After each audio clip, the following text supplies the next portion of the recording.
Hello, I'm Shona Kane. And I'm Nicole Hepburn. Coming up in today's programme. 3 months on, we take a look at how the Robin Hood Smart Card has changed travel in Nottingham. The Woodland Trust are giving grants to community groups to encourage the conservation of Nottingham's forest. And what does St Patrick's Day mean to you? We took to the streets to uncover why it's so celebrated. All that and more coming up.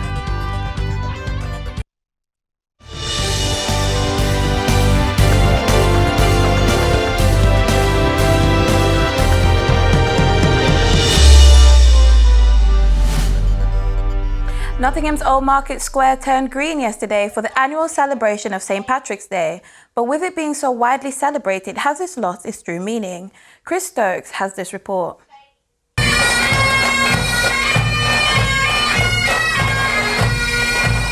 The Irish Prison Service pipe band led the parade into Market Square, followed by everything most closely associated with the Irish. A day of music, dancing, and of course drinking. But why do so many people from across the world join in with the celebrations? The chair of the Festival Organisation Committee wants it to be about more than just alcohol. The one thing that we don't want to celebrate is people getting drunk. Yes, they might get merry as a result of enjoying the festivities and the celebrations, but at the end of the day, the whole aspect of it is to bring people together, share their thoughts, share their memories, look at their futures, and enjoy the day, basically. For many Irish bars, this will be the busiest day of the year. However, this does not necessarily mean trouble. It's a day where kind of like all the Irish kind of get together, but I think everyone now sees it as a day of, I would say, getting blind-o. But at the same time, you know, my pub will be absolutely rammed today, and there won't be one bit of trouble. I think it's the only day really that where it's celebrated, where everyone's happy. It's a massive family day as well. So, civic guests were invited over from Ireland to join the parade. Rackard Cody was one of them, but he didn't come alone. The Sam Maguire Gaelic Football Club also made the journey, showcasing one of Ireland's biggest sports. Speaking to Rackard, he believes the drinking is simply a part of the festivities. I don't think the drink has no bearing on it. Look, we're noted for a country that drinks, but what country in the world that don't drink? But we probably do a bit of celebration, but it's our national day and we're entitled to it. So what about it? Well, it's a great day out with all your friends and family, and it brings out your pride and your nationality. Being Irish, we're such a friendly people.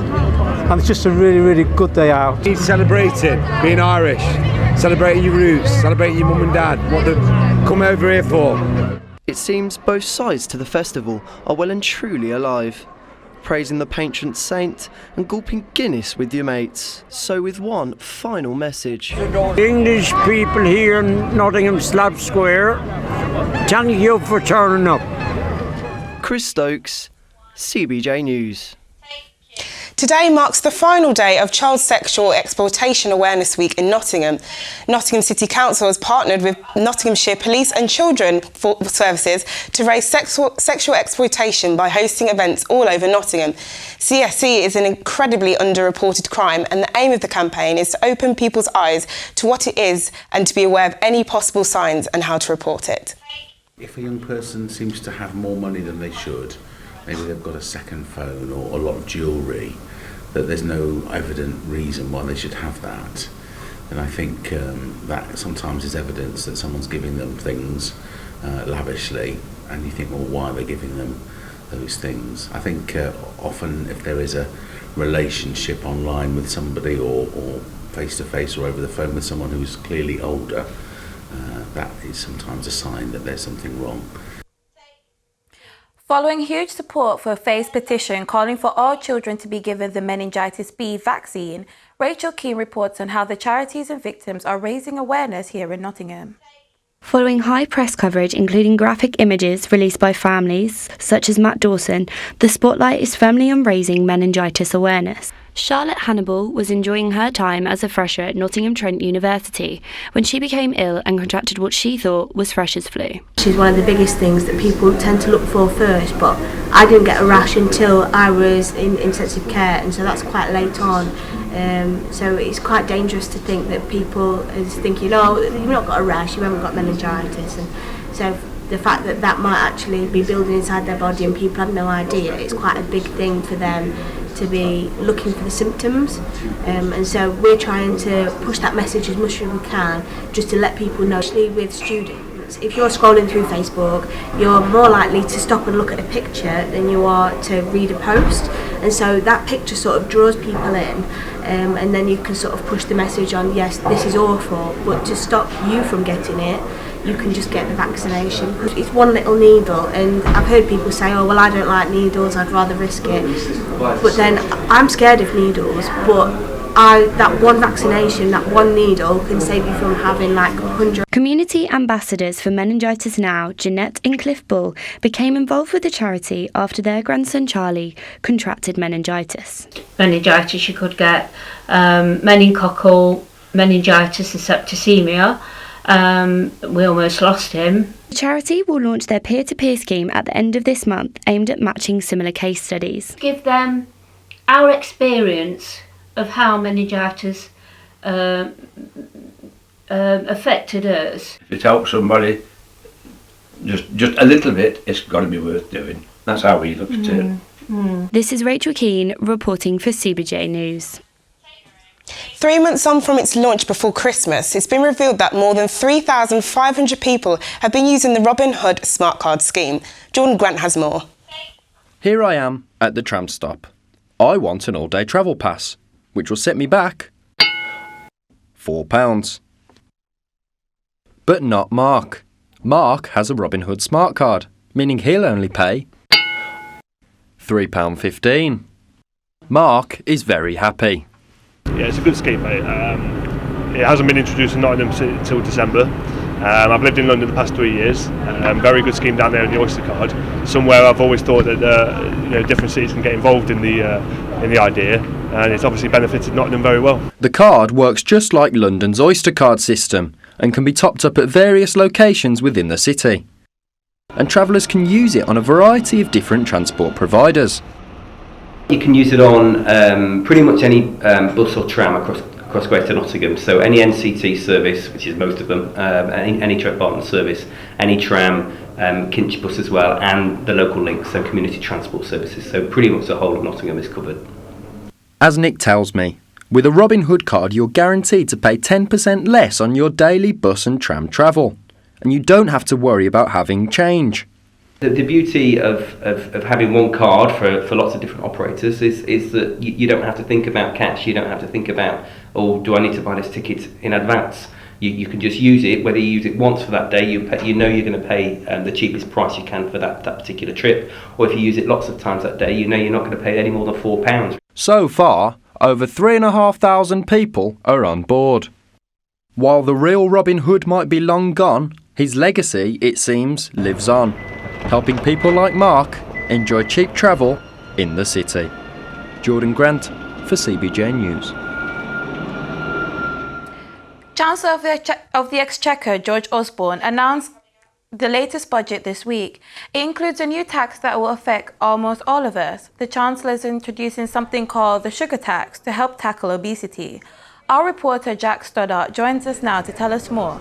So Jack, what exactly is the sugar tax? Well, essentially it's going to be a tax placed on certain sugary drinks. George Osborne's introduced these measures to try and help tackle obesity in Britain, and he said that doing the right thing for the next generation is what this government and this budget is all about. And how will it work?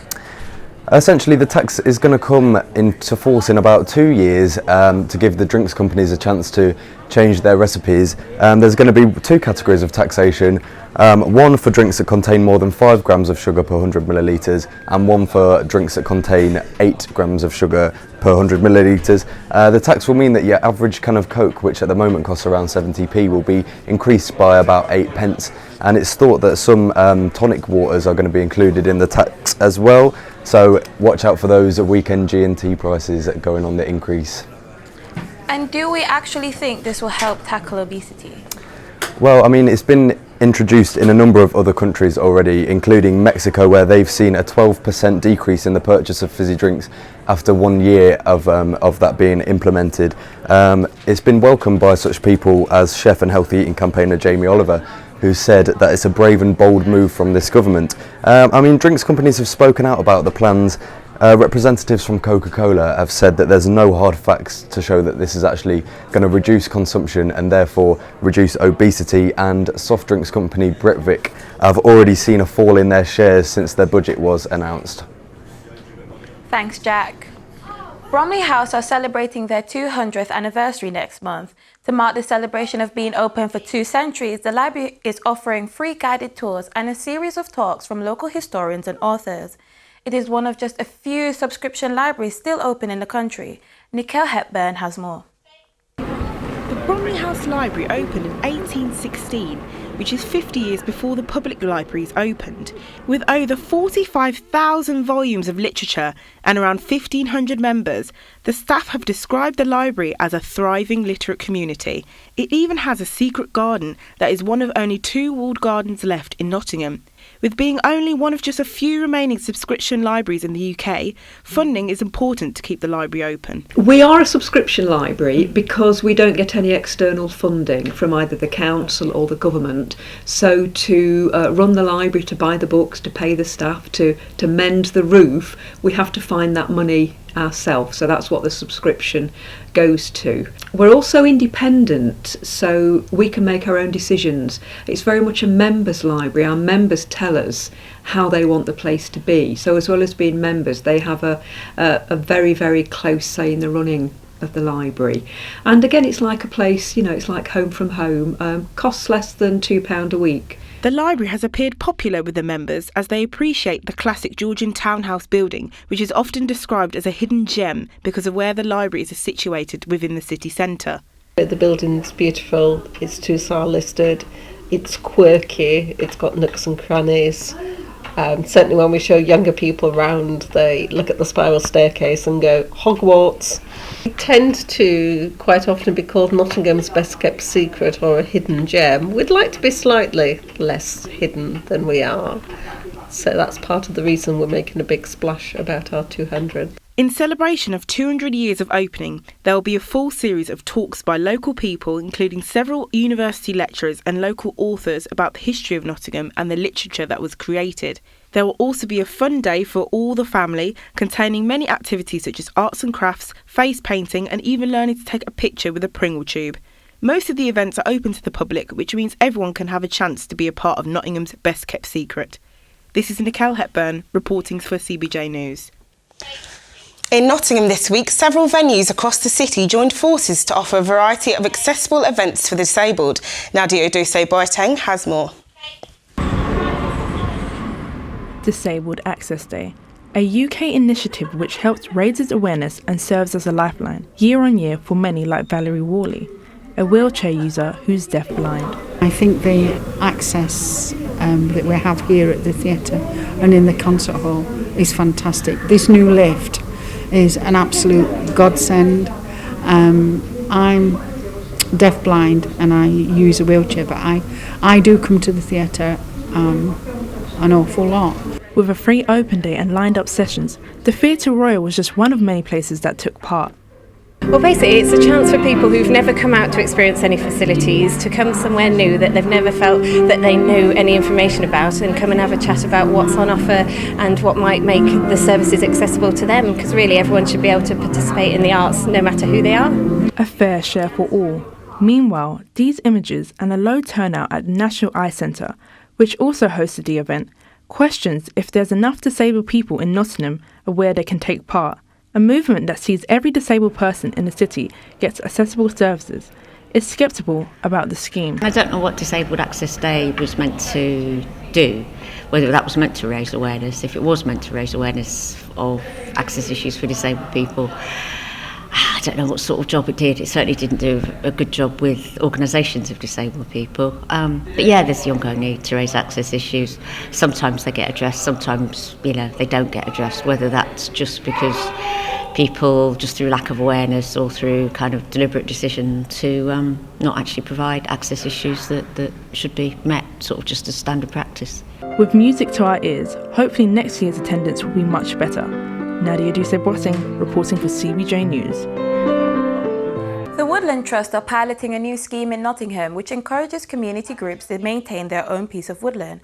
Our reporter Jessica Armstrong went out to find more. Covering over 50 acres and home to a wide variety of flora and fauna, Colwick Woods has bordered the edge of Nottingham for over 400 years. It's currently being managed by a small group of volunteers who came together in 2004 and have been looking after the site ever since. I was concerned about the site many years ago and discovered that a lot of other local people were concerned as well. And it all really started off with a development proposal which we weren't happy about, so we came together to fight the development proposal and then carried on to try and improve the site, get grants, improve the paths. The Friends of Colwick Wood are just one group in a community network scheme run by the Woodland Trust. The programme supports those who want to own and manage a section of woodland and is currently being trialled around Nottinghamshire. The idea behind this is we're trying to encourage more communities to take ownership of their local woods. So there's lots of benefits of communities being out and about in the woodlands. So they could be looking to create a wood fuel project and drop their energy bills, or it could be that they want to set up a forest school or just create some areas for wildlife. So whatever their motivations, we're really keen that communities have that opportunity. Alongside advice, the Woodland Trust will also be offering two types of grants. The first is a small start-up grant of around £500 to help purchase equipment and book venues. For already established groups like the Friends of Colwick Wood, up to £10,000 is available, which can be used to cover costs such as legal fees and even contribute towards the purchase of land. Richard feels this is a useful step in the right direction. Funding is very important. You need money for most of the things that we do, one way or another. Conservation is necessary for habitats of wildlife. You need to step in to look after habitats. They don't just look after themselves. With so much of the country covered in forest that's hundreds of years old, the Woodland Trust are keen to find more volunteers to help maintain it. There are particular types of woodland, like ancient woodland, where we'd probably give the community groups a bit more advice on how to look after those particular types of land areas, because they are slightly more precious. So whether you're a keen gardener or just enjoy spending an afternoon surrounded by nature, now's the perfect time to get your hands dirty and help look after Nottingham's ancient woodland. Jessica Armstrong, CBJ News. Now over to James with the sport. In sport, South Africa have posted an impressive score of 229 runs in England's second match of the World T20 tournament. Just over an hour ago, opening batsman Quinton de Kock equalled the South African record for fastest half-century, scoring 50 runs in just 21 balls. England will have to chase down the second highest score in T20 history if they hope to continue in the competition. The Gold Cup was the highlight of 7 races taking place on the final day of the Cheltenham Festival today. The race was won by the favourite Don Cossack. And in football, tomorrow will be the latest East Midlands derby between Nottingham Forest and Derby County. The match will take place at the iPro Stadium and Forest will be hoping for a repeat of the return fixture which saw them win 1-0. Elsewhere, the fixtures for the next round of the European club competition have been drawn. Manchester City will face PSG in the Champions League quarter-final, whilst Liverpool manager Jurgen Klopp will go head-to-head with his old team Borussia Dortmund in their Europa League quarter-final clash. Now for Declan with your weather. It'll be cloudy tonight with some rainy spells scattered across the city with temperatures around 5 degrees Celsius. Saturday will start off rather cloudy with some drizzle in areas. It will be cold with a chance of sunny spells later in the day with temperature highs of 7 degrees Celsius. That's all from us. This is our last ever bulletin for the year. We'd like to thank everyone from students to tutors for making this an entertaining and fun-filled year. Good luck to everyone for the rest of the year and have a great weekend. Bye.